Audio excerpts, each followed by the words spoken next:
Ada salah lagi.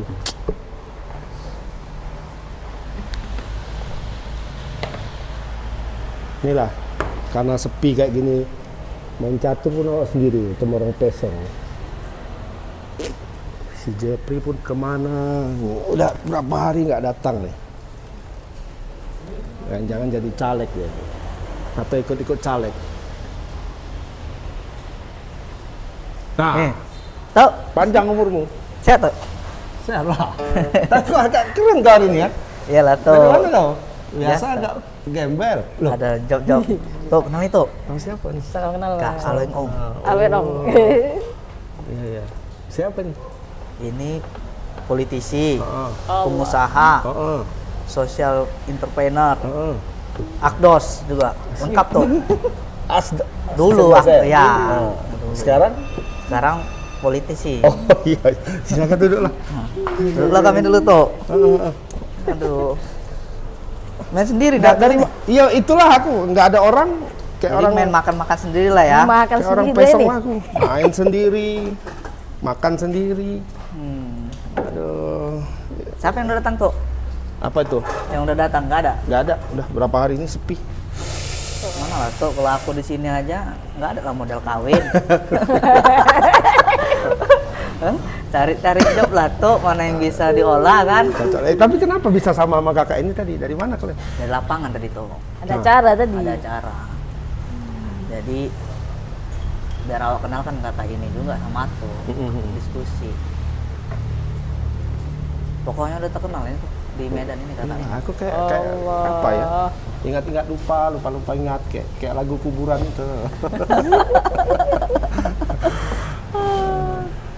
Iya, tapi aku tahunya kakak ini ya.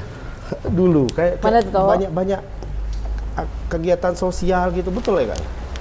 Iya tuh. Jadi nyambi lah sebenarnya wirausaha, tapi hasil dari usaha itu kita bikin untuk ini kegiatan sosial. Itu. Sekarang masih? Masih tuh. Masih jalan kegiatan kita ya. Jadi salah satu program yang kita concern itu terkait kesehatan juga. Jadi kesehatan ibu dan anak. Nah, itu juga salah satu program kita ngadain kegiatan USG gratis bagi masyarakat. USG. Iya. Yang apa itu? Iya, diperiksa. Kan katanya mau generasi emas, ya kan? Jadi anak-anak itu sebelum dia lahir sebaiknya memang kita ini dulu ya, artinya kita periksa dulu apakah beliau sehat atau tidak. Gitu. Itu kerjasama sama rumah sakit gitu? Kita kerjasama dengan dokter, kemudian kita punya alat sendiri, kita beli khusus gitu. Dibawa-bawa? Jadi kita keliling. Iya, keliling. Jadi keliling biasanya selain dengan memang dokter kandungan khusus ya, kita juga kerjasama dengan salah satu asosiasi ibu menyusui. Nah, jadi ada juga teman-teman yang usahanya itu terkait dengan gizi. Dan ibu-ibu kan biasanya bingung ya kalau misalnya mau nambah gizi tuh apa aja yang dikonsumsi, terus kalau buah-buahan kira-kira jus seperti apa yang akan mereka minum gitu. Jadi kita bawa barengan tuh sama kawan-kawan. Berarti bisa mencegah stunting juga itu ya Pak? Ya, jadi salah satu poin yang kita memang lakukan adalah mencegah stunting. Nah, kalau kita pengen generasi emas tercapai, salah satu awal yang kita lakukan adalah jangan sampai anak-anak yang lahir itu mengalami kondisi stunting. Nah, dia harus dicegah. Nah, itu dia. Udah di berapa Kita desa nih, baru di 2 titik kemarin, dari di Deli Serdang, kemudian di Serdang Bedagai. Ini nyusul untuk Medan dan Tebing Tinggi. Jadi kita biasanya baca data dulu tuh, di mana yang paling tinggi angka stuntingnya. Kalau Sumatera Utara di mana paling tinggi? Jadi kalau kayak di Medan ya, kalau Sumatera Utara kan dia agak beda nih keseluruhan ya, Iya. ke arah sana. Kalau Kalau yang di Medan itu dulu awalnya kita ngelihat area Johor, ternyata setelah kita cek kembali itu kan ada perubahan terus ya, itu di daerah Labuan Deli, Marel ke sana gitu. Oh, daerah utara ya. Iya.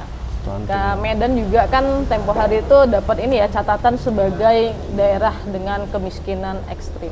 Nah, jadi ini tugas kita bareng-bareng nih, harus Kemiskinan membantu. ekstrim. Ya, Itu harus ukurnya apa membantu. itu Pak? Kemiskinan ekstrim. Kalau itu saya lihat ini ya kemarin ya, jadi ada dari data, kemudian mereka menyatakan Medan itu masuk dalam zona kemiskinan ekstrim. Ya, jadi PR kita banyak. Nah, pemerintah punya PR banyak, kita sebagai masyarakat juga harus dukung pemerintah biar pekerjaan ini terselesaikan satu persatu. Kalau angka stunting di Medan sendiri itu Saya mesti buka data kembali, Iya. agak ini dia. tapi memang di hampir kelurahan itu kawasan utara dan Labuan itu ada. Iya, ada. Orang sering bingung itu, Kak. Ciri-ciri stunting sama gizi buruk itu sama atau beda sih? Kalau kayak Jepri ini stunting nggak sih? Enggak sih. Biasa gini, kalau kita ngelihat anak itu stunting atau enggak stunting bukan perkara dia kurus atau kurang tinggi ya, tapi dilihat dulu genetiknya.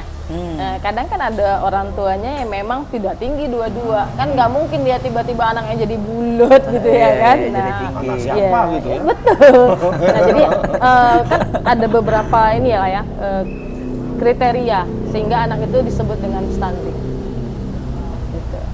Oh, kriteria. Berarti sama gizi buruk beda? Beda. Kalau gizi buruk kayaknya perutnya buncit itu. Tapi sekarang mungkin hampir dimirip-miripin ya sama dari pemerintah gitu. Tapi concern kita sebenarnya gimana caranya dengan usaha yang kami jalankan kita juga bisa bantu pemerintah. Gitu. Tapi ada sedikit penasaran nih Kak. Hmm. Kakak itu kan dikenal luas sebagai aktivis sosial ya. Pokoknya setiap berbagai event kegiatan UMKM itu banyaklah yang Kakak lakukan gitu. Tapi kenapa saat ini nyalek? Kenapa betul-betul murni ke dunia politik? Atau penasaran juga nih pertanyaannya sama ya? Iya sih, banyak orang yang nanya gitu. Kok bisa terjun ke politik ya? Biasanya kan selama ini selalu ngadain pendampingan UMKM, kemudian saya datang ke desa, memetakan potensi desa, terus bikin kelompok untuk mereka gitu kan. Nah, jadi mungkin orang banyak yang nggak tahu nih, kalau basic saya tuh anak ilmu politik. Jadi basic ininya memang jurusan saya adalah ilmu politik, dan anak ilmu politik satu masa akan kembali ke rumahnya. Nah, itu dulu ya kan ya. Gitu ya. Nah. Kemudian Fisik berarti, Kak? iya, waktu fisik Politik Bang. usul. Usul, Kak? Usul. Sambung berapa? 2003. 3. Tiga ya. Jadi itu dulu ketika teman-teman banyak nanya kenapa ke politik gitu. Jadi yang saya lihat adalah kondisi di masyarakat. Salah satunya ketika kita mau bikin kegiatan saja, kadang kan kedukungan itu tidak penuh ya didapatkan. Nah, salah satu yang harus bergerak sebenarnya pemerintah. Pemerintah itu punya peranan besar untuk bergerak dan masyarakat mendorong gitu. Nah, ada hal yang terkait dengan regulasi yang menjadi tantangan. Nah, kalau tadi kenapa kita bikin kegiatan untuk stunting? Nah, saya ketemu dengan salah seorang ibu di desa, boleh saya bilang di daerah Bedagai sana. Waktu kita berbagi Ramadan, kita datang ke ibu, saya nanya, Bu, lagi hamil, udah USG, saya bilang. Ibu itu nggak jawab tuh. Dia cuma ngeluarin duit 10.000 tuh. Dia keluarin duit 10.000. Dia cuma bilang ke saya, aku ada duit 10.000, tapi bingung, ondak beli tolu atau odol gigi. Itulah kondisi di lapangan kan. Jadi kita ngomongin sebuah generasi emas, ya, generasi emas di lapangan kondisinya kayak gitu. Nah, lantas apa yang kita lakukan untuk bantu dia? Nah, sementara ibu hamil itu dia minimal itu dalam satu periode kehamilan paling enggak dia 6 kali pemeriksaan. 6 kali pemeriksaan. Iya, 6 kali pemeriksaan. Minimal. Iya. Jadi dia gini, idealnya ya 6 kali, minimal 3 kali gitu. Karena kan di awal kehamilan, kemudian di pertengahan dan di akhir, kan gitu kan, sebelum melahirkan. Karena proses melihat apakah bayinya sungsang atau tidak, prosesnya sudah tepat atau belum gitu. Nah, itu harus diperiksa. Waktu saya ketemu itu, beliau aja sedang bingung gimana caranya hari ini untuk makan. Masih makan loh. Bicaranya masih makan. Dia nggak cerita bagaimana anak bayinya itu akan sehat, enggak. Tapi masih makan. Anaknya 3 lagi di belakang. Jadi total 3,5 lah kan, 1 belum keluar ya. Jadi dia tindak. Dan saya mikir gini, berapa banyak orang Indonesia yang ngalami hal yang kayak gini. Nah, saya cerita ke tim lah ya. Saya ceritain. Yaudah yuk, coba bikin proposal gitu. Oh iya, bikin proposal gitu. Yaudah, saya bikin proposal. Mau diajuin kemana nih? Nah, si A, si B gitu ya, pemerintah gitu. Kita ajuin. alhamdulillah sampai itu mesin kita beli, proposalnya nggak tahu kemana. Oh, Ya. Nah, padahal yang Pikir kita alhamdulillah jadi. yang kita jadi. lakuin ya, yang kita lakuin itu kan baik ya untuk masyarakat gitu. Nah, apa yang menjadi penghalang? Pertama, kalau saya ngelihatnya gini, mereka tahu ada problem, tapi mungkin tidak mau repot untuk mengerjakan. Nah, dibarengin lagi dengan kan ini ada peraturan. Dan peraturan ini kan nyuruh nih, ini tugas dinas kesehatan misalnya gitu ya, ini tugas ini gitu. Akhirnya saling lempar bola, Dan saya ngeliat itu ya, ini ada problem di masyarakat, berarti harus ada yang menyuarakan. Atau gitu. Kemudian saya kan terlibat di UMKM tuh, udah lama sekali dengan teman-teman. Problem UMKM itu, problem utama bukan modal. Nah ini orang harus paham, bukan Problem modal. utama bukan modal. Beda-beda level problemnya. Kalau masih level bawah, rata-rata masalah mindset. Ya, kalau ditanya modal, dikasih modal, bingung. Oh, bener nggak sih butuh modal sebanyak ini gitu, ya kan? Kemudian problemnya adalah memasarkan. Nah, tingkat pemasaran ini, ketika kita lihat banyak nih toko-toko retail, ketika mereka mau masuk ke sana, ada perizinan yang begitu panjang. Kemudian pola pembayaran di atas 1 bulan, rata-rata 3 bulan. Lah UMKM tuh kan muter, ya kan tuh ya, butuh perputaran cepet gitu. Nah, dan itu tidak ada regulasinya yang membantu UMKM itu sendiri. Bahkan hari ini ketika orang banyak bilang kur gitu ya dengan bunga 6%, bahkan yang terbaru tuh ada yang 3%. Saya bertanya ke teman-teman UMKM, nggak dapat akses.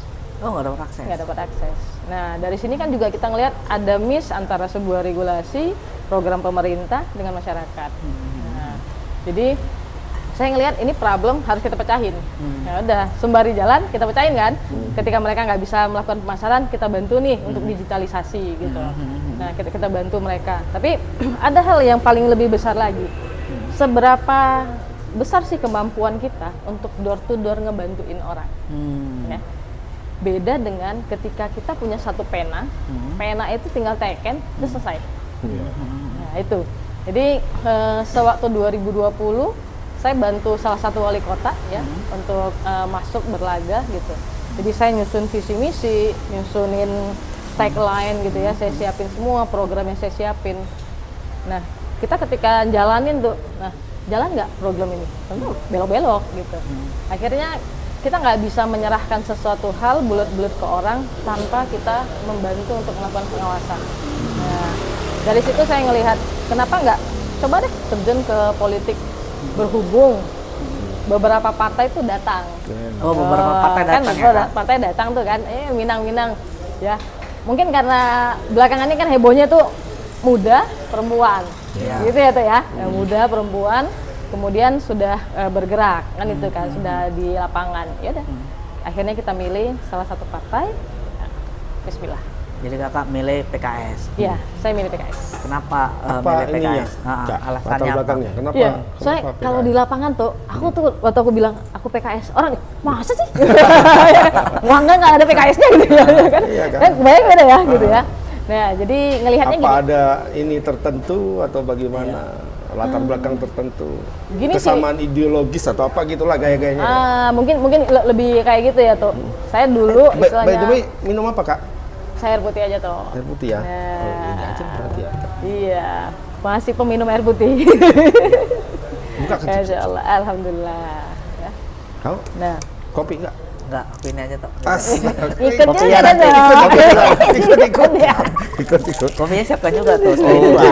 Biar makin lancar ngomong. Iya. Nah, Biar rame kalau ngaco. jadi awal orang ngelihatnya gitu tuh. Datang beberapa partai. Intinya saya mau turun membersamai teman-teman, membersamai masyarakat.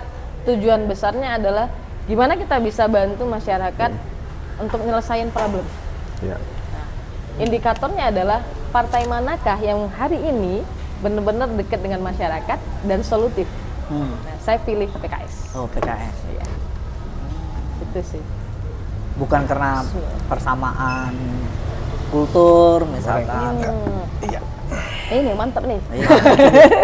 Gorengan mantap nih mantap. Iya, mantap nih kan. Kopinya mantap, gorengannya mantap. Kalau persamaan, karena saya dulu waktu di kampus kan banyak ya ngelihat teman-teman yang ada di organisasi, tapi dulu tuh namanya bukan PKS, masih PK. PK. Ya, Nah, Partai ya, Keadilan. Keadilan. Ya betul, jadi masih ngelihat kegiatan mereka. Saya kagum dalam artian kok ada sih orang yang kayaknya militan, solid sekali pengen bantu masyarakat gitu ya, turun gitu. Dan saya nanya dibayar nggak sih? Ternyata nggak dibayar gitu. Oh, dari hati. Dan itu saya ngerasa ya saya tertarik dengan mereka. Apa yang mereka lakukan, kemudian kegiatan apa yang mereka tunjukkan. Karena kan kita tuh manusia yang paling penting adalah apa yang kita ucapkan sejalan dengan apa yang kita lakukan. Saya nemuin itu di PKS. Oh, nemukan itu ya, Pak. Iya. Apalagi PKS kan partai kader ya. Ya, dan saya bukan kader. Saya ngikut ya, ngikut. Jadi kakak nggak dari awal pengkaderan. Enggak. Jadi Tahun berapa teringatnya masuk, Kak? tahun kemarin. Tahun kemarin. Baru Ya? setahun. Aku Iya. googling sedikit nih, kayak dewan pakar udah. Oh, googling juga tuh ya nyebutnya ya. Ngeri juga kan. Atau ini walaupun Iya polisi tuh. paket. Betul tukang ya warung kan. kopi. Wah, digitalisasi juga ya. Iya. Iya tuh. Saya Dewan Pakar di PKS, jadi karena biasa fokusnya di ekonomi, jadi fokusnya di situ, gitu. Ada kegiatan-kegiatan terkait dengan ekonomi, UMKM, biasanya dilibatin. Sociopreneur itu katanya. Apa itu, Kak, sociopreneur? Oh iya Ini tuh. hasil googling juga. Wah, hasil googling ya. Ya memang mungkin orang ketika ketik itu ketahuinya sociopreneur. Nah jadi dulu tuh gini, saya mulainya kan dari seorang pedagang nih. Waktu mulai dari kampus gitu, mulai belajar gimana caranya jualan gitu ya. Ya. Karena ini juga the power of kepepet juga nih, gitu ya kan. Jadi saya jualan. Nah dari situ akhirnya saya memahami ternyata kita tuh punya pilihan loh, selain kerja dengan orang, tapi kita juga bisa kerja sendiri nih, bisa jualan juga gitu kan. Nah saya pahami lah, oh ini pedagang. Nah ketika satu masa tuh saya ngikutin sebuah kompetisi namanya Wirausaha Muda Mandiri. Dari situ akhirnya kebuka pemikiran saya. Ternyata orang kalau mengawali memang ceritanya dagang, tapi selanjutnya adalah membangun sistem. Nah, sistem usaha ini lah sering orang sebut sebagai entrepreneur, bahasa kerennya gitu ya kan. Karena dia sudah berpikir, mindsetnya sudah ceritanya bangun sistem, bangun tim gitu kan. Nah, kemudian ketika dalam pergerakan ini saya ngelihat ketemu dengan orang-orang lagi yang dia bangun usahanya itu nggak cuma untuk dia, hasil usahanya itu untuk banyak orang. Jadi lebih luas lagi. Nah, akhirnya saya coba dalamin apa sih itu. Ternyata itu yang disebut dengan sociopreneur. Ketika orang melakukan sebuah usaha, hasil usahanya itu tidak hanya untuk dirinya, dan dia sudah mencoba untuk membangun sistem dalam usahanya. Jadi ceritanya tidak hanya tentang money oriented, tapi ceritanya kebermanfaatan yang lebih luas. Nah, gitu kan. Kayak brandingnya sociopreneur. Makanya kan setiap hasil usaha kita itu kita jadiin program-program sosial. Nah, kita bagiin. Kayak sekarang nih, saya jalan ke sekolah-sekolah tuh. Saya jalan ke sekolah. Ini kita ada program 6.666 siswa teredukasi wirausaha. Nah, kenapa kita lakuin? Saya ketemu dengan teman-teman muda lah ya, adik-adik yang masih di kelas 12. Ketika ditanya, setelah tamat pengen jadi apa? Blank tuh, nggak tahu mau ngapain mereka kan. Pada bingung, ada yang mau kerja gitu, ada yang mau kerja, ada. Tapi lapangan kerjaannya gitu kan, ada. Punya skill ini, enggak gitu. Nah, jadi mereka dalam keadaan bingung. Nah, disitulah peran kita ngasih edukasi. Adik-adik ada dua pilihan. Yang pertama, kamu bisa bekerja sebagai seorang yang profesional. Yang satu lagi, kamu bisa membangun usahamu secara perlahan. Caranya gini. Nah, jadi saya biasa bawa 3 materi. Yang pertama itu mengenai mindset berwirausaha. Kemudian branding, dan yang ketiga digital marketing. Jadi kita ajarin langsung. Digital marketing juga diajarkan. Simpel sebenarnya, Bang. Kalau kita ini ya, anak-anak muda itu semua sudah aktif gadget, gitu ya. Kalau ditanya bisa desain, rata-rata bisa karena ada aplikasi yang memudahkan. Bisa bikin video, langsung hatam itu semua. Saya bilang kan. Nah, sekarang tugas kita tuh gimana dengan kemampuan mereka itu, mereka bisa ngasilin duit. Mereka bisa bantu UMKM. Nah, itu yang kita arahin gitu. Nah, makanya kalau saya diminta sharing dengan UMKM, biasa saya tanya, ada berapa anak muda di sini? Ayo diajak anak mudanya kita ajarin, yang ibu-ibu dan bapak-bapaknya biarkan mereka fokus memproduksi produknya, yang bantu pemasaran anak mudanya. Gitu. Jadi itu siklus yang seperti itu harus kita ajarkan ke orang-orang. Nah, jadi kalau ditanya kenapa terjun ke politik, maka jawaban saya adalah agar problem yang ada di masyarakat kita bisa lakukan, kita bisa selesaikan dengan lebih cepat dan solusinya kita tahu. Sehingga kedepannya ngomongnya tidak saya akan, tapi saya katakan adalah saya lanjutkan. Nah, udah dilakuin kan, Dok? Betul, gitu, betul, ya. betul. Tapi kakak ini pengalaman pertama ya jadi caleg. Iya, caleg saya yang pertama. Langsung DPR RI. Iya, menarik ya? Iya. Agak Dapilnya dapil 1. dapil satu Dapil lagi. neraka lagi ya. Neraka. Tok, itu di googling juga, Tok. Iya. apa sih Dapil neraka Sumet 1. Mungkin ketular artikelnya ya. Iya. Jadi, Itu Tok, memang ditempatkan di situ oleh PKS atau kakak yang milih? nah, jadi enaknya di PKS ini kita boleh ngajuin, kemudian diajukan. Nah, saya tuh dapat dua hal itu, diajukan dan ditanya mau nggak. Oh ya udah saya kerjain. Kenapa saya mau jalan di keduanya? Di ini ya di Sumut 1. Yang pertama, Tebing Tinggi itu tempat saya sekolah tuh. Saya SD di Kartini Tebing Tinggi, kemudian SMA-nya di Eftandean Tebing Tinggi. Kemudian kalau yang Serge itu, kampung saya di Serge tuh. Saya anak Bedage asli. Oh, Bedage. Nah, anak Bedage. Jadi kalau ngomong Apo, lancar nih, ya kan? Lancar kita, ya kan? Nah, anak Bedage asli kan.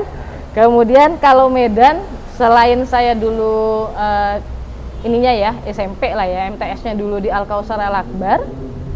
Kuliahnya juga di sini, jadi lebih banyak tahu lah kondisi di sini. Kalau di Deli Serdang biasanya banyak tugas-tugas, jadi dampingi UMKM, kemudian ada beberapa proyek yang dikerjakan. Jadi 4 area ini nggak asing sama saya. Nah, jadi ya udah, makanya hitung-hitungan, udah main aja, nggak usah takut lah gitu. Walaupun dibilang orang, wah ini lawannya raksasa-raksasa. Semua tuh. Gini aja tuh, gampang. Jadi masyarakat itu sekarang udah cerdas, Bang. Dia tuh udah paham ya. Saya kalau turun ke lapangan ya, saya tanya ke masyarakat, apa yang kalian rasakan hari ini? Wow, kalau kayak di Bedage itu ampun katanya, ekonomi merosot ya, ikan lagi nggak ada, pariwisata juga turun gitu kan. Lantas apa yang salah dari sebelumnya gitu? Ini nih menjelang pemilu nih gitu kan, apa yang salah? Ya, kami tuh sering ditemukan dengan orang-orang yang datang bawa duit. Datang bawa sembako. Nah, jadi jarang orang yang datang dia bawa ide, gagasan dan langsung eksekusi. Biasanya kan ceritanya akan semua akan ya kan? Ya udah. Jadi yang kita lakuin berbeda. Kita datang ke masyarakat, mana yang bisa dilakukan hari ini, langsung dilakukan. Belum punya kelompok usaha, kita bikinin kelompok. Kalau misalnya mereka punya potensi pariwisata, kita dorong langsung pariwisatanya. Ada beberapa daerah yang langsung saya bikinin ini baliho selamat datang di kampungnya, kemudian kita masukin ke online gitu, langsung mana yang bisa dieksekusi. Nah, beberapa hal yang tidak bisa dieksekusi secara langsung kita susun dulu. Ini kegiatan untuk tahun depan, mulainya dari sini, bikin liputannya kah, kemudian yang mana yang duluan harus dibangun. Nah, itu kita sampaikan ke mereka. Nah, masyarakat itu kenapa saya katakan cerdas? Mereka sudah bisa melihat kalau orang yang sudah duduk hari ini, sudah jadi ALEG nih, anggota legislatif kan, maka mereka yang harus dilihat adalah kinerjanya. Lihat udah ngapain aja nih 5 tahun, atau dia malah bubuk nih, ya kan? Kemudian kalau yang baru masuk ini, maka yang dilihat adalah track record-nya. Rekam jejak. Betul Bang, jadi istilahnya gini, ya kan tuh, dia bilang, kita akan bangun UMKM. Nah, kita lihat ke dia, punya kapasitas untuk itu nggak? Nah, kalau dia bilang, saya peduli terhadap perempuan, lihat lagi, punya nggak? Sebelumnya udah ngelakuin itu nggak gitu. Nah, masyarakat udah cerdas sampai itu, segitunya gitu. Dan mereka udah, beberapa daerah yang saya datangi udah bilang gini, kalau cuma 10.000, 30.000, 200.000, kami udah nggak mau. Ya, kenapa? Yang kami butuhkan, sekampung kami ini berubah. Nah, udah sampai segitunya. Udah bahkan ada tuh satu kelompok yang dibilang, kita rela nih memenangkan gitu kan. Saya gini, kok udah berubah kali dengan yang pertama datang dengan saat ini. Nah, masyarakat itu harus distimulin. Kita ajak, yuk. Kita harus berpikir besar. Kalau hari ini kalian dapat uang 200.000, 100.000, pernah berpikir nggak kalau anggota dewan itu akan kerja apa? Biasa kan mereka begini, wah kalau caleg itu 100.000 lah misalnya DPR RI gitu ya. DPR RI itu untuk duduk rata-rata kan 105.000 kursi. 105.000 Ya, kursi. 105.000 kursi. Kali 100.000. 10,5 miliar. Dari mana dia ngembaliinnya? Gajinya aja nggak nyampe. Nah, setengah miliar. Kita tanya lagi, kerja dia ngapain aja jadinya? Yang paling gampang lagi tanya aja, masyarakat tuh diajarkan untuk bertanya kepada semua calon anggota dewan itu, dia mau duduk di komisi berapa? Banyak yang nggak tahu dia mau duduk di mana kan? Kalau kita ditanya, kita udah tahu sekali mau duduk di mana, karena apa yang sudah kita lakukan ini memang kita mau nih formalkan bentuknya begini. Ya, makanya saya bilang ketika ada Krisdayanti ngomong dana reses begini-begini, saya langsung katakan kalau memang Allah takdirkan duduk, maka yang harus dibuka pertama kali adalah dana reses. Kita buka, kita kasih tahu orang-orang kemana dana reses itu dialirkan, online. Jadi orang tahu ketika mereka itu menyerahkan suaranya ke kita, semua daerah yang memang menjadi dapil dia, ya kan, itu mendapatkan hal yang sama. Masyarakat nggak ribet kok sebenarnya, Bang. Kebutuhannya kesehatan, ya kan, kemudian pendidikan, pangan yang murah, itu kan kebutuhan mereka kan. Nah, jadi itu yang kita penuhi. Dan jarang sekali ada caleg yang bikin hotline. Jarang kan hotline kan. Kalau udah jadi alek, hotline-nya nggak ada. Harus dibuka itu. Masyarakat tuh harus didekatkan dengan wakilnya. Orang wakil kok. Harus dilakukan. Jadi kakak itu. memang rencana mau buka hotline. Ya, itu memang sudah kita sekarang juga sudah kita jalani. Dan akan terbuka Insya terkait Allah. dana reses, Iya. gaji, tunjangan semua. Buka. Karena gini kan, orang kan belakangan ini sering itu bilang ya, kenapa dia mau jadi caleg gitu ya? Caleg itu enak sebenarnya. Ini adalah salah satu lowongan pekerjaan, ya kan? Yang dibuka 5 tahun sekali. Yang kerjanya juga selesai ini, nyantai-nyantai aja. Nanti kerja lagi 5 tahun kemudiannya kan? Kan gitu. Ya. Nah, jarang orang yang bercerita 5 tahun ini saya akan ngerjain A, B, C, D, E di daerah ini. Jarang. Jadi visi misi kalau dibilang orang, enggak, dia juga nggak bisa memaparkan apa yang akan dia lakukan. Inilah edukasi yang harus kita sampaikan ke masyarakat, sehingga masyarakat itu tidak lagi berbicara wanipiro, ta'ulu ta'ile, gitu kan? NPWP ya. Betul, iya. Wanipiro, nomor piro. Betul, dah kena NPWP sekali lagi ya kan? Jadi ceritanya adalah Jadi selama kakak di nggak ada yang Nggak ada yang coba-coba. menemui yang seperti itu. alhamdulillah tuh. Jadi ini menarik tuh. Awalnya ada yang begitu tuh, ketemu kan, oh berapa gini. Kita sampaikan, kita logikakan ke mereka, akhirnya paham. Karena kan nggak jauh-jauh ya, orang mau jadi caleg itu kan syaratnya jelas ada. 4 tas yang dia bawa tuh. Ya. 4 tas ya? 4 tas dia bawa, popularitas katanya ya kan. gitu. Oh populer nih kan, banyak kan orang populer langsung dia ikut ya kan pemilihan. Baru elektabilitas. Populer belum tentu disukai orang. Iya. Nah, orang baru yang ketiga dia bicara, punya kapasitas nggak gitu ya kan? Wah ini orangnya bisa nggak? Nah, kalau nggak bisa, ada satu lagi tambahannya katanya, isi tas. Iya kan? Ini masuk nggak nih katanya, 4 ini masuk nggak katanya. Nah, jadi kita ajarkan ke masyarakat di antara 4 ini, salah satu yang harus ditonjolkan adalah kapasitas. Jadi orang-orang nanti yang duduk di dewan itu adalah orang yang punya kemampuan, pantas dia untuk jadi wakil kita, bisa dihubungi, tahu dia mau ngapain, sehingga masyarakat itu merasa saya benar-benar punya wakil. Nah, itu yang harus kita dorong tuh. Berarti apa ya, sesuai dengan kapasitas ya, karena selama ini kan agak, kalau seingat-ingatku lah ya, agak banyak lah itu anggota dewan duduk di komisi ini padahal dia tidak punya kapasitas di situ. Ya kan?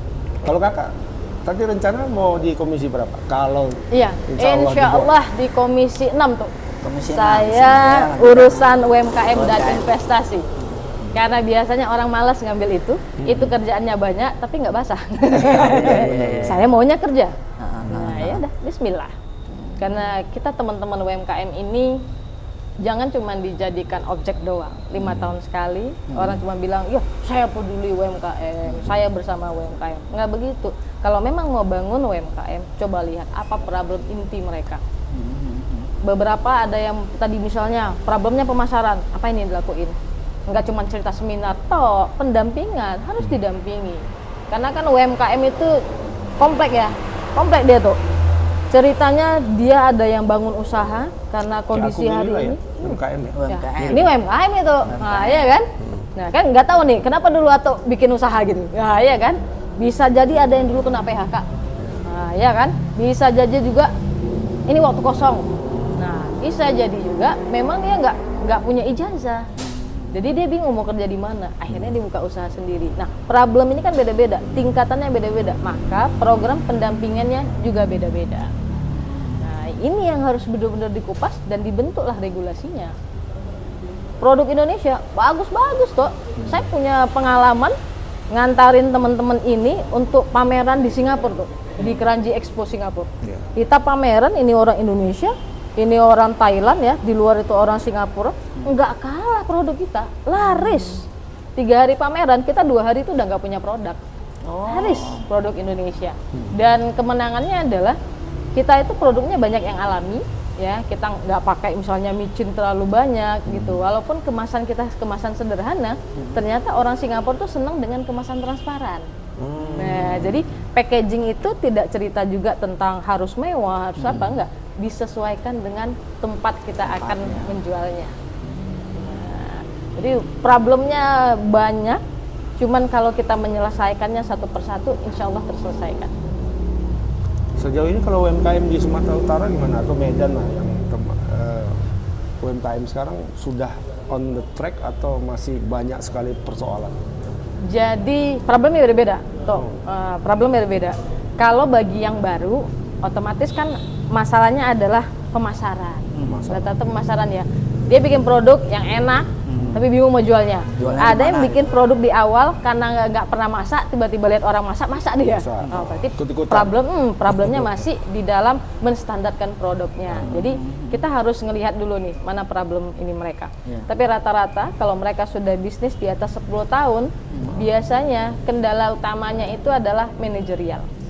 Nah, itu harus didampingi. Gimana bikin tim, ya kan, gimana bikin SOP yang tepat gitu kan, sehingga dia dengan usianya kan bertambah, tapi dia bisa menciptakan regenerasi usahanya. Nah, itu yang penting. Kalau perizinan gimana Kak? Kalau perizinan saat ini sudah sangat mudah. Oh mudah ya? Iya, kenapa? Betul. Halal apa dulu Ya, Kak? betul. Jadi sudah sangat mudah. Dan kita harus mengapresiasi pemerintah terhadap hal ini. Misalkan untuk bikin NIB, bisa melalui OSS, kemudian dinasnya juga membuka ya, mereka bikin hotline juga gitu. Kemudian kayak halal juga sekarang udah ada self declare, jadi tidak semua harus seperti dulu gitu kan, sudah bisa terstandar halalkan. Kalau saya ngelihat tidak rumit sih kalau dari sisi perizinan saat ini. Berarti lebih kepada si pengusahanya sendiri Iya. sebenarnya sekarang. Dan enaknya sekarang tuh kalau perizinan banyak yang sudah memang gratis. Nah, jadi masyarakat jangan mau lagi kena calo. Asalkan mau ngurus sendiri aja. Iya. Iya. Mudah kok, mudah, cepat lagi, cepat. Kita tempo hari tuh bantuin teman-teman di Tapanuli Selatan juga untuk program Wiradiba. Itu barengan kerjanya. Kita ngasih tahu tentang mindset dan pemasaran, kemudian dinasnya langsung ngasih bikinin perizinan di tempat. Nah, itu bagus sekali. Pola itu bisa diikuti oleh daerah lain. Jadi cepat. Iya, iya. Teringatnya Kakak tadi dapil berapa? Dapil Sumut Sumut 1 1. tuh. Nomor? Medan, Deli Serdang, Tebing Tinggi, Serdang Bedage, nomor 6. Gini tuh, 6. 6 ya. Ada kendala nggak Kak? Misalkan Kakak ini kan udah banyak turun ya, udah musim kampanye. Apa kendala yang dihadapi ketika menjadi caleg perempuan ataupun menjadi caleg lah begitu? Iya, iya, iya. Karena Ini kan bener juga. dapil Kakak kan singa-singa semua nih. Iya, iya, iya. Tapi Singa. aku baru Singa, naga mikir semua ya. situ ya. Bener. Nakonda juga tuh. Walau ini ular udah lepas sanca udah lewat ya kan. Lewat di atas lagi tuh. Iya, itu. Jadi kalau saya ngerasa gini Bang, selama turun ke lapangan, tantangannya mungkin saya nggak ngerasa orang ngerasa oh perempuan tuh bisa apa gitu, nggak, saya nggak nemuin itu. Tapi mereka heran, loh perempuan ada ya yang ke DPR RI? gitu. Itunya.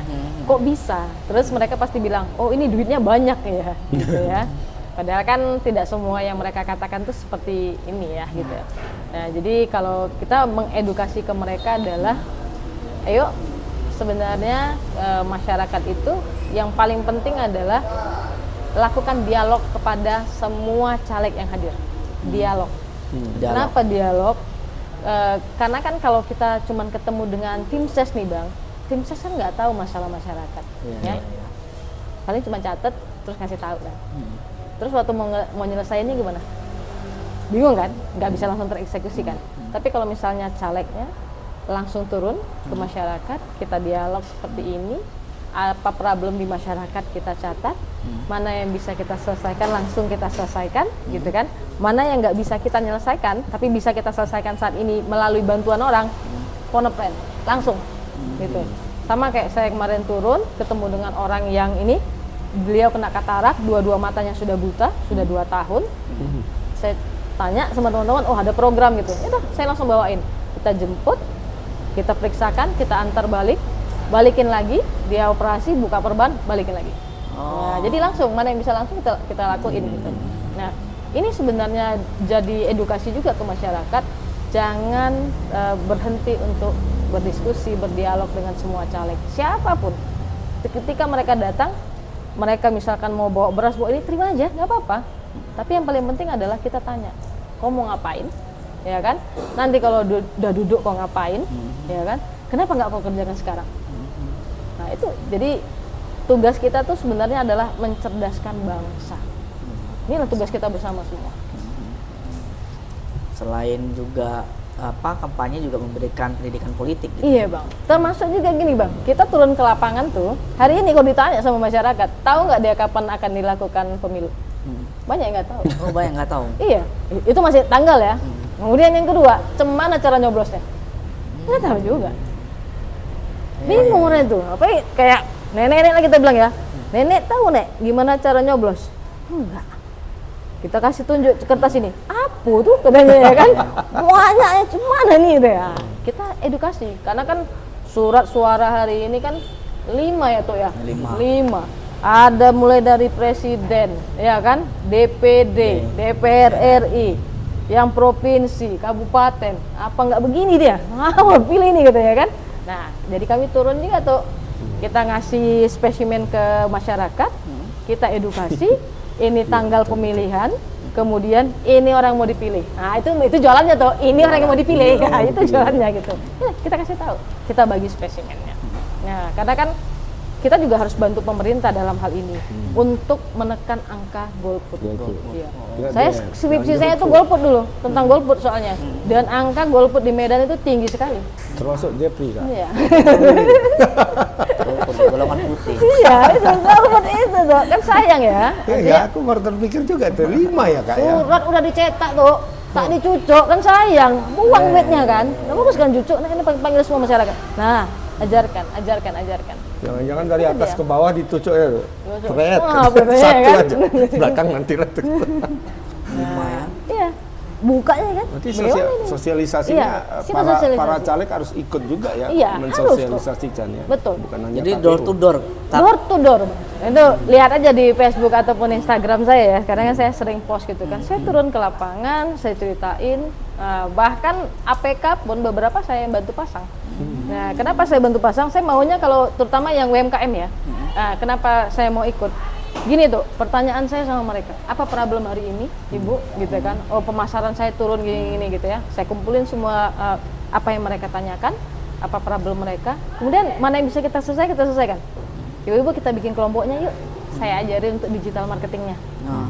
Paling simple, saya bikinin Google Map-nya. Jadi kan orang tahu kan, misalnya Antuk nih, kedai atok gitu ya kan. Oh, ada nih ketika orang mau langsung ke lokasi gitu kan. Nah, itu kita mulai dari situ. Jadi turun mengedukasi. Nah, orang kan kalau tadi bicaranya dapil neraka, udah kayak mana-mana kali lah gitu ya. Tapi bagi saya turun ke lapangan ini happy, Bang. Happy. Karena bisa menyapa, tahu problemnya, apa yang bisa langsung kita bantu gitu. Jadi nggak ada beban sama sekali. Kalau ditanya jam berapa tidur, jam 3 pagi saya selalu tidur Bang. Betul, Jam 3 tadi malam pagi jam ya? 3 pagi saya pulang. Baru pulang. Betul. saya. Jam 3 pagi rata-rata. Selama Jadi masa saya kampanye. keliling, betul. Sebelum kampanye pun saya udah melakukan hal ini gitu. Karena maksudnya gini, kita pengen ngumpulin gitu. Di mana problem yang terbesar di masyarakat? Apa problem mereka gitu ya? Kayak tukang becak apa masalahnya? Tukang becak di tebing tinggi itu masalahnya apa? Solusinya apa? Itu kita dapat kok. Kayak tebing nih, saya cerita itu kan dapil saya ya. Tebing itu mereka was-was dengan terintegrasinya semua tol. Oh. Mereka akan mengalami hal yang iya, sama itu dengan ya. bengkel, betul kan? Nah. Kita duduk dengan mereka. Nah, kebayang nggak nih kalau UMKM ngerasa kayak gitu, gimana lagi dengan abang-abang becak ini? Mereka udah kena sekali kena tol, ibaratnya kan, masyarakatnya makin dikit, orang udah pakai motor aja, ya kan? Udah jemput anak, udah pakai kereta, ibaratnya nggak pakai becak lagi gitu. Nah, apa yang mereka ini kan? Nah, makanya kayak tebing tinggi itu, branding kotanya beresin dulu. Oh, banding kotanya ya. Branding kotanya beresin dulu. Maka wali kotanya harus paham apa yang akan dilakukan untuk kotanya. Nah, kalau saya ngelihat kayak tebing itu nggak jauh antara Bogor dengan Jakarta. Kota jasa. Jadi itu ditingkatin. Jadi kan orang akan ke sana. Bahkan ngelihatnya gini, tol itu menjadi fasilitas, mempermudah. Ya, Berarti bukan apa ya kalau Bukan ada jadi penghalang. kecemasan orang itu menjadi mematikan gitu enggak? betul, kan itu kecemasan ya kan? Ya, kecemasannya Ya. sekarang kan gitu. Iya, kecemasan gitu. Oh, nanti ada tol ini, kita mati nih, semua dijalani selesai gitu kan. Oh, nanti kayak bengkel gitu. Kalau bengkel itu saya udah ngelakuin penelitian, problem utamanya bukan tol. Nah, problem utamanya adalah daya beli yang menurun. Iya. Betul nggak? Tak? Atau kapan makan dodol terakhir? Enggak ingat. Ya kan? Dan rata-rata anak muda mau nggak makan dodol? Ya, ya. Nah, itu kan. Nah, jadi di situnya yang harus ditingkatin. Gimana caranya makanan khas daerah Sergei, orang datang ke sana, ke dapurnya, ngelihat proses pembuatannya, menikmatinya, kemudian dia jalan-jalan menikmati potensi yang ada di sekitar. Iya, iya. Iya, Harus ada bantuan pemerintah juga enggak tuh? Harus, itu wajib. Ya, Yang paling besar pergerakannya Dinas Pariwisata, Dinas UMKM. Wajib. Wajib itu. Makanya kalau kayak di Medan, kita tuh kan bikin MOI ya, jadi mobil wisata edukasi entrepreneurship, sistemnya terintegrasi. Iya, iya. Ya, jadi itu yang harus dilakuin, diperbanyak yang kayak gitu. Gitu. Nah, misalkan pemerintah punya banyak bus wisata, itu bus wisatanya disorong. Oh, iya. Tuh. Disorong, bagiin. Bahkan dengan program itu bisa menyelesaikan masalah sampah. Medan itu erat sekali program dengan itu. Benar-benar menarik itu yang apa tadi, Sergi tadi. Aku Sampah. pernah dengar cerita ini, keluargaku pergi ke Malaysia lah, pergi ke Malaysia. Jadi ada pembuatan apa itu Kak? Coklat ya, coklat Malaysia kan ada coklat Iya. factory itu kan, coklat factory. Jadi itu kan tempatnya yang mirip-mirip gini juga kayaknya, mirip-mirip Sergei gitu. Sergei. Cuma kalau setiap wisatawan pergi ke situ, itu busnya itu pasti keluar tol, pergi ke situ. Oh, Memang diprogram, katanya. diprogramkan ya. Jadi bukan perlintasan. Jadi memang harus dibuat. Iya, Dan orang kalau misalnya ngerti tuh, pasar utama itu malah sebenarnya bukanlah turis. Iya. Pasar utama itu Orang adalah situ ya. anak didik, Anak ini. anak PAUD. Mereka itu minimal 3 kali setahun field trip. Oh, Nah, iya. ya kan? Kan field tripnya tematik tuh. Nah, kemudian anak SMA, SMP kan selalu ada dharma wisata. Berapa banyak? Nah, Diarahkan ke situ. diarahin. Jadi setiap misalnya gini, kenapa harus ke tebing? Tebing itu punya makanan yang enak, murah gitu ya kan, punya tempat sejarah, datang ke tebing. Iya. Orang tebing pindah dia ke Sergei, ya kan? Orang Sergei jalannya ke Medan. Jadi hidup itu. Nah, ke Deli Serdang mau apa nih? Mau lihat sawah-sawah, pindah ke sana gitu. Nah, siklusnya itu. Sebenarnya potensi kalau pandai untuk Itu mengemasnya. dia. Nah, jadi kunci di situ. Itulah salah satu alasan akhirnya gini. Selama ini saya hanya mengeluarkan ide, gitu ya, ide ngerjain sendiri gitu. Dan itu kan selesai, tapi sangat butuh waktu yang panjang. Tapi bayangin kalau dia ternyata punya power ya sebagai anggota dewan yang tahu programnya apa, itu pulpennya luar biasa bang. Chat, jadi bang, ya kan? Bisa tuh diterapin. Iya, iya. Daerah ini adalah misalkan tebing tinggi adalah kota ini gitu ya. Sergei adalah kota ini gitu. Nah, masuk, ya kan? Nah, jadi Apa yang terlibat? Dinas UMKM, dinas pariwisata, diwajibin, dianggarkan. Nah itu masalahnya itu kan, Ya, penganggaran. penganggaran, Itu ya. masalah. Ya, kan kalau ditanya nggak ada anggaran gitu, maka dianggarkan dari pusat. Nah ini juga Bang yang harus teman-teman paham. Kenapa UMKM, kemudian pertanian, kelautan itu nggak bisa secepat yang lain, ya? Karena nggak ada wakilnya. Kan nggak ada yang di komisi itu. Ada satu di UMKM, tapi mohon maaf, kami nggak pernah lihat orangnya. Nah gitu loh, kita nggak pernah lihat orangnya. Kita udah lama sekali di UMKM, kita nggak pernah lihat. Nah keterwakilan itu yang kita butuhkan. Mereka ngerti, mereka turun. Ketika misalnya nelayan, problemnya apa?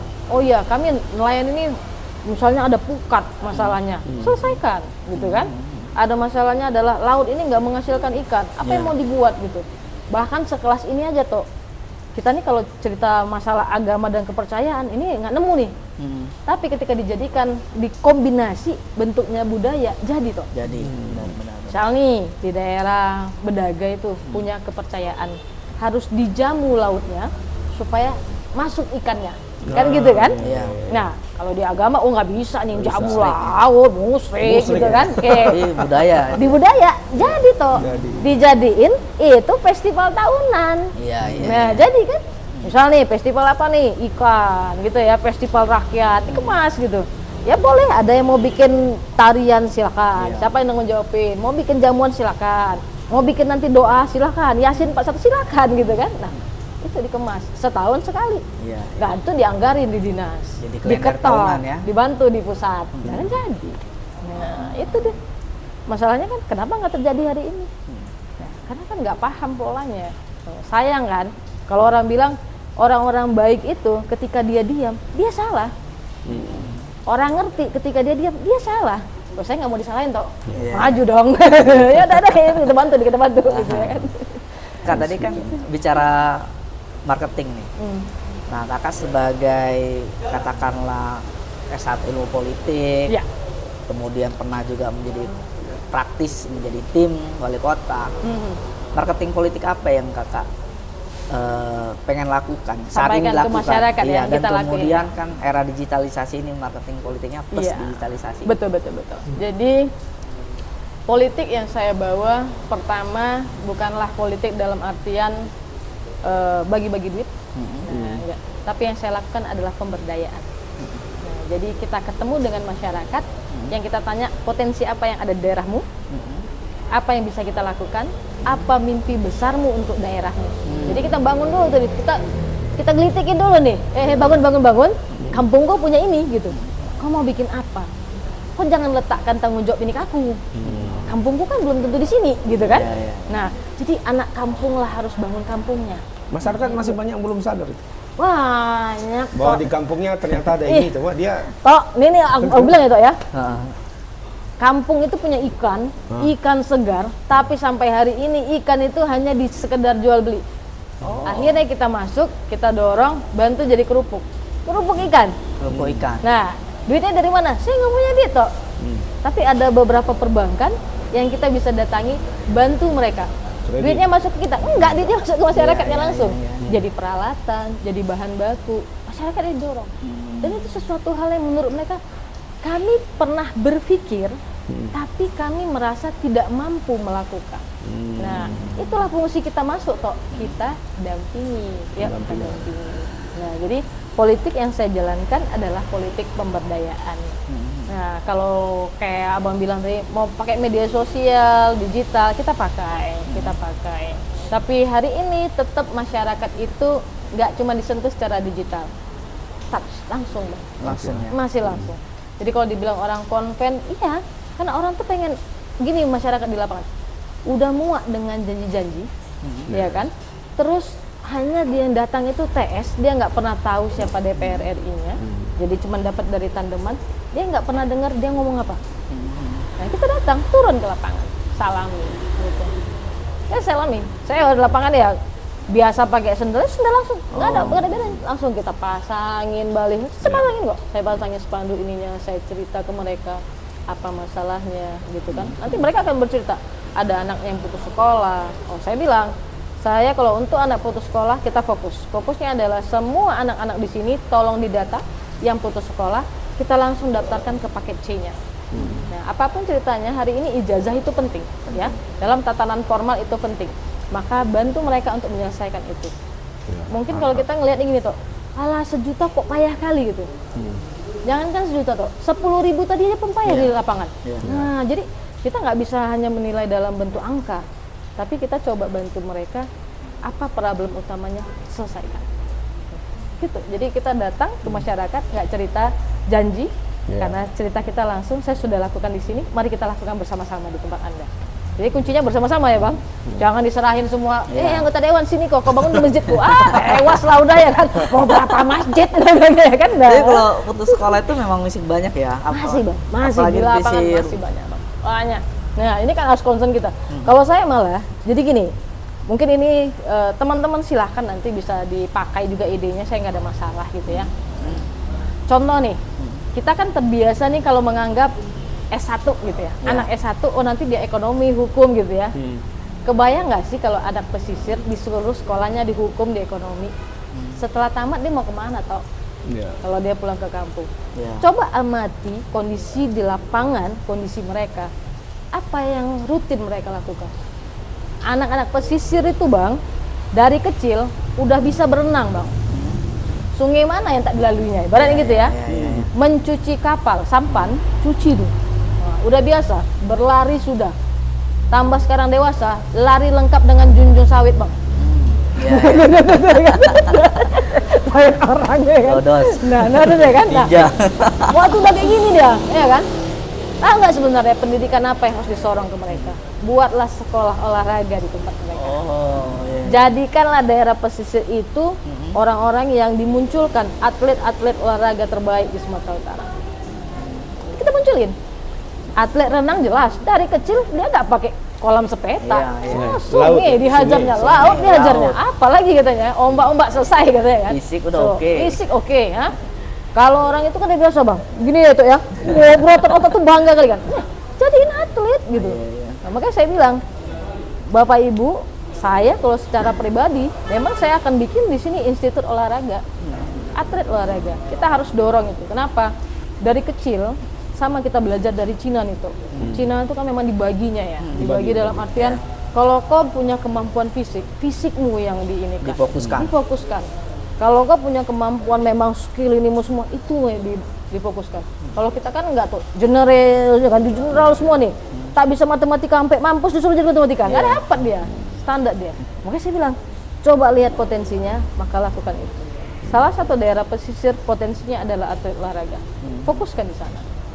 Kita buat. Tapi kalau ada yang berpotensi jadi ahli matematika nggak masalah Oh, juga. nggak ada masalah. Artinya gini, kita memberi opsi tuh. Wah, kalau kemampuanmu di atlet lari, silakan. Ini tempatnya gitu kan. Oh, hobinya balap, ini tempatnya gitu. Kita sediain gitu. Artinya mereka bisa mengaktualisasikan dirinya. Gitu. Jangan dibatasin kan. Nah, dan ini sebenarnya saya ajak kayak teman-teman caleg, perbanyak dialog ke masyarakat.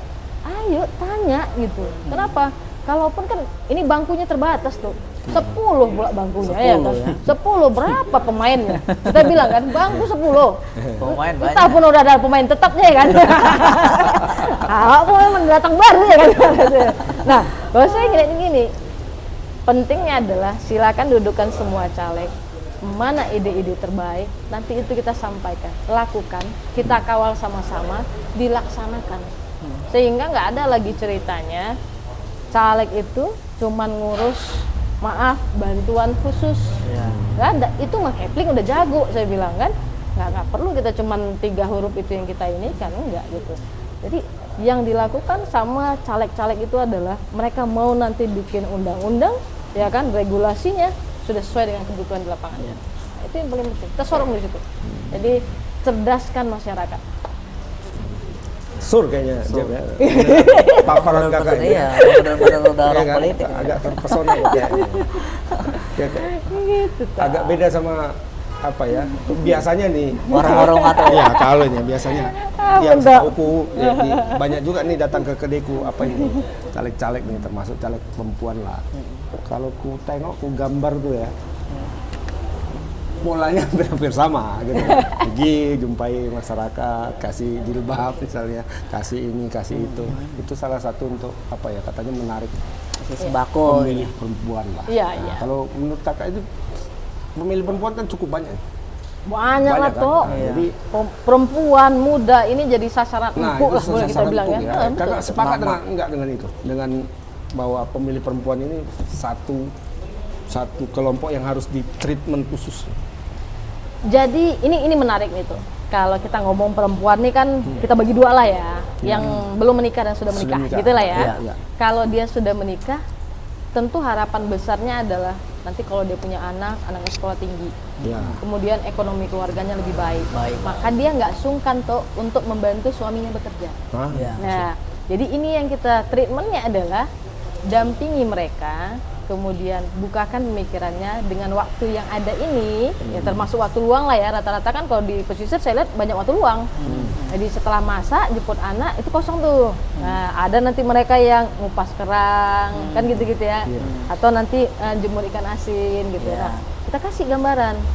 Walaupun jualan ikan asin itu tidak membuat mereka punya keterbatasan untuk bantu ekonomi keluarga. Iya. Nah, jadi dibantu. Nanti oh iya ini usahanya nih, dibantu kemasan, brandingnya itu kita bantu gitu. Nah, kalau untuk yang sudah menikah rata-rata bicaranya peningkatan ekonomi keluarga.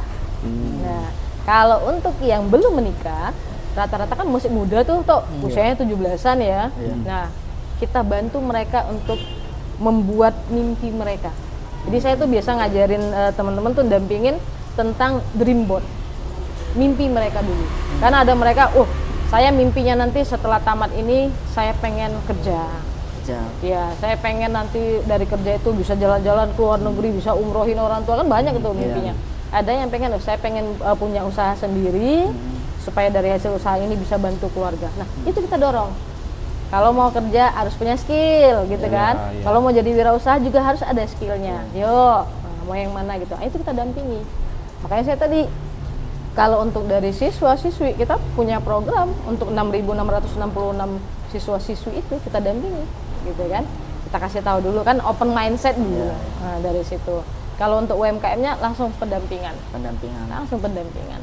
Nah, itu memang beda-beda cara masuknya ya. Betul, beda Bang. Jadi jangan disamain semua gitu ya. Makanya kalau tadi kita ketemunya tukang becak kan ngomongnya lain. Tukang becak kita ajak digital pening palanya ya kan. Wah, dia malah berpikir kalau bisa kami itu dibantu, memang ada digitalisasi untuk kami tinggal bawa sewa aja. Nah, kan gitu kan. Kalau saya kemarin yang tebing tinggi itu saya ngajaknya gini dia toh. Semua daerah kita itu punya potensi pariwisata. Iya. Maka becak harus dijadikan armada pariwisata, bukan disingkirkan. Betul. Kemudian orang-orang becak ini bagaimana dapat income lebih? Mereka harus tahu tentang kotanya, harus tahu tentang daerahnya, sehingga orang itu naik becak dia nggak ngerasa cuma naik kereta ngeng nyampe enggak, tapi dia berkenalan dengan abang becak, dia ibaratnya gini, terima kasih ya kan, masuk naik gitu kan, silakan Bu duduk gitu ya, duduk. Saya Anto, dengan ibu siapa ya? Kita menuju ke sana Bu, gitu. Iya, sambil cerita gitu ya. Diajari ramah gitu betul, pelayanan itu Pelayanan. penting. Di tempat kita ini agak beda pula toh, ya kan? 15.000, enggak kok naik enggak? Ah, penting kita ini. Ya kan? Betul kan? Nah, jadi itu pola Berarti itu. tukang becaknya harus diedukasi harus. juga ya. Dan mereka senang kok tuh. Saya ajak, Pak mau nggak Pak kalau misalnya diajari sejarah tentang kota? Saya bilang, oh mau lah katanya. Nah, gampang. Hal yang paling mudah itu toh. Kasih tuh, ibaratnya pamflet kecil, di becak orang itu ditambahin. Becaknya itu, pemerintah harus bantu mereka agar becaknya sesuai dengan area wisata di daerah itu.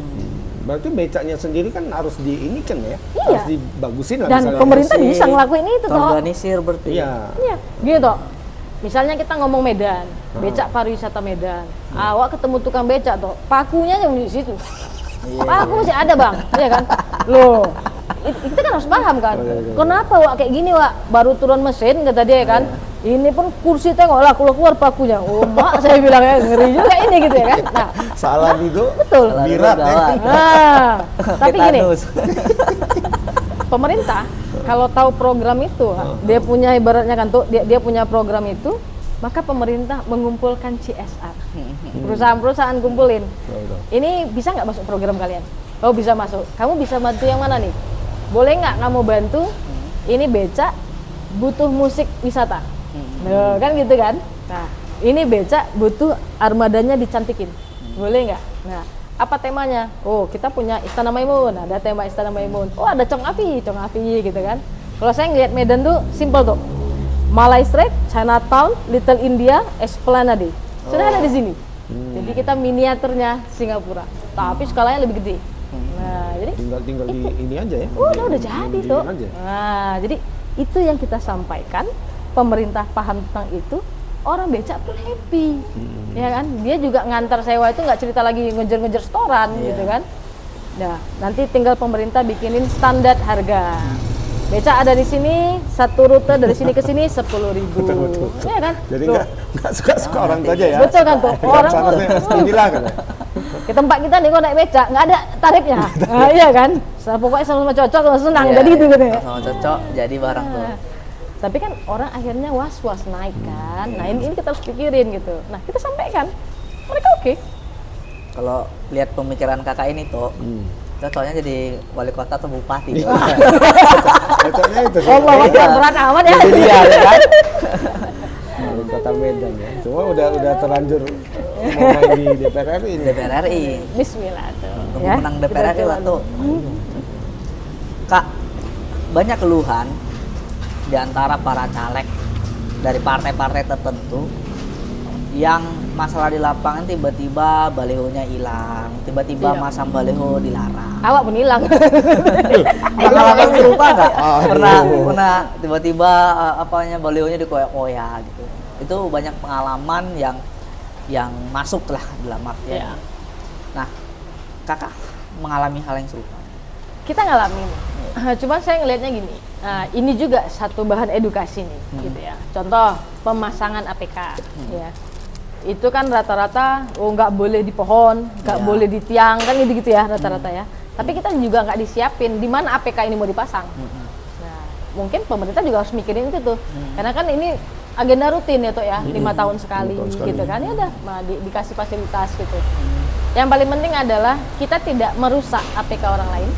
Ya, kadang kan ada APK orang tuh awalnya begini dia, kena angin begini ya. Nah, kita bantu betulin, nggak apa-apa, walaupun sama-sama DPR RI gitu, nggak apa-apa kita bantu gitu. Nah, jadi etika itulah yang harus kita tunjukkan tuh. Itu yang kita sampaikan ke masyarakat.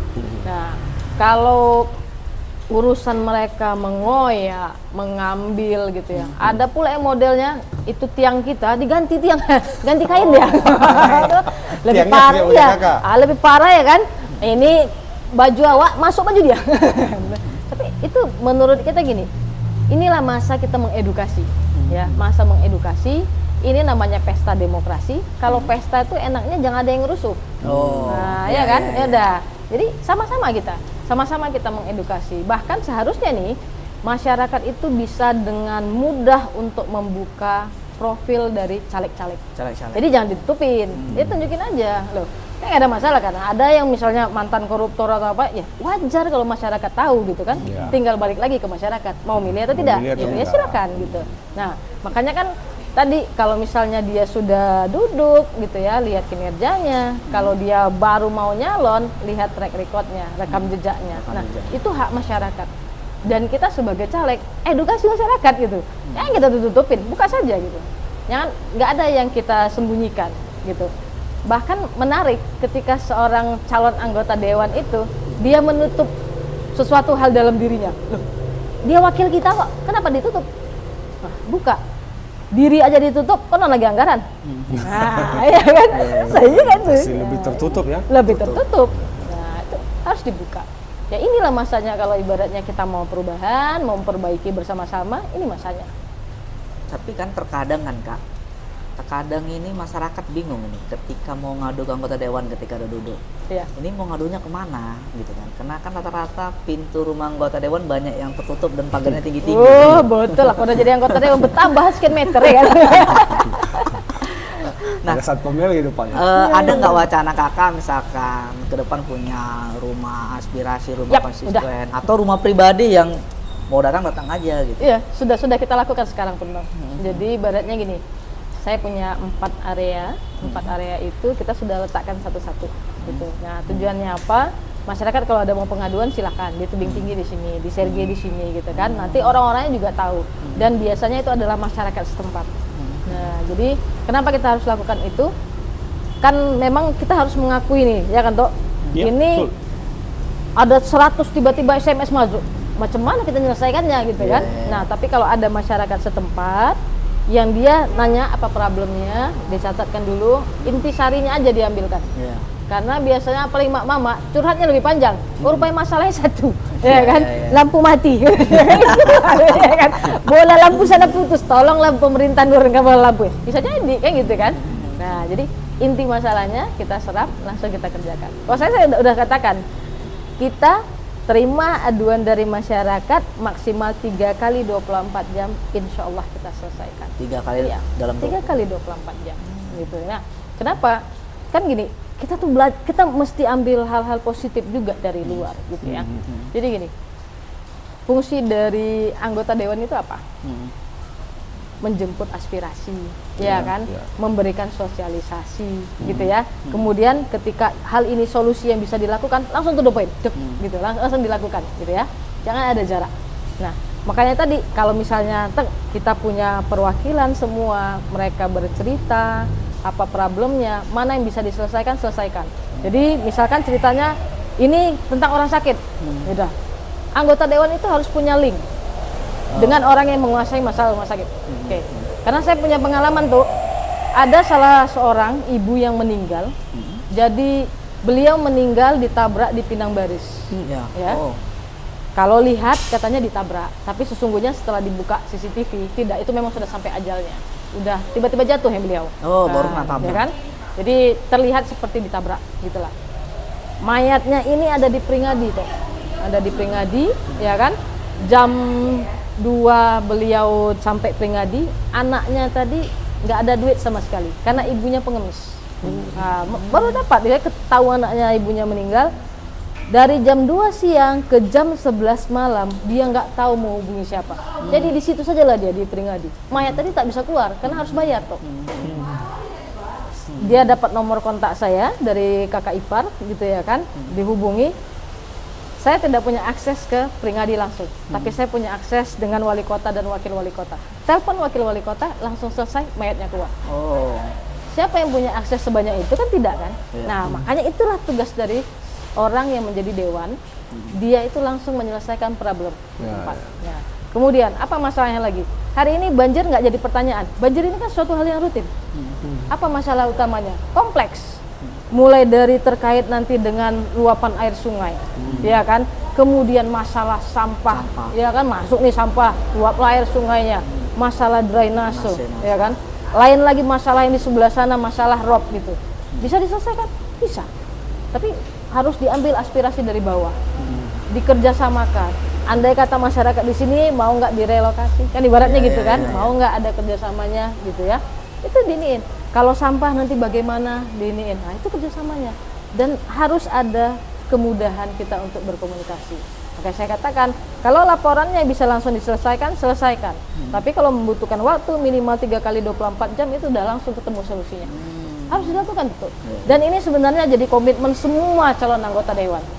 Jadi nggak ada lagi orang bercerita 5 tahun sekali pemilihan, semua calon anggota dewan datang ke daerah, datang ke masyarakat, cuma minta suara, ditukar beras, ya, tukar minyak makan, tukar duit.